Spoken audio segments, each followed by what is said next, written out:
आज हम बना रहे हैं डोरा केक। और वो हमने एग ले लिए, ठीक है, थोड़ा सा हमने मैदा ले लिया तकरीबन 1 कप के करीब, ठीक है, बेकिंग सोडा हमने ले लिया थोड़ा सा, वनीला फ्लेवर हम थोड़ा सा डालेंगे और 2 टेबलस्पून हम इसमें चीनी डालेंगे, ठीक है, और चॉकलेट हम इसके अंदर फिलिंग करेंगे चॉकलेट के साथ। 2 एग ले लेने हैं व्यूअर्स, 2 टेबलस्पून चीनी इसमें हम डाल देंगे, इसको अच्छी तरह हम बीट कर लेंगे। बेकिंग सोडा डाल देंगे इसमें मैदा डाल देंगे, तकरीबन 1 कप से थोड़ा कम है।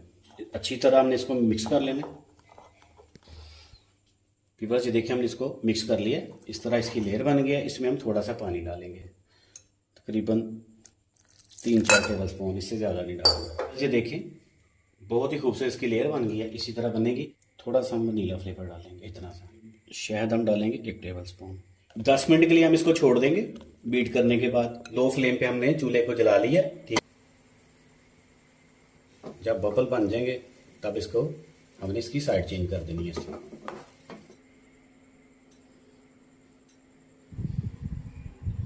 ये देखिए व्यूअर्स बहुत ही कमाल का और बहुत ही टेस्टी बना है हमारा।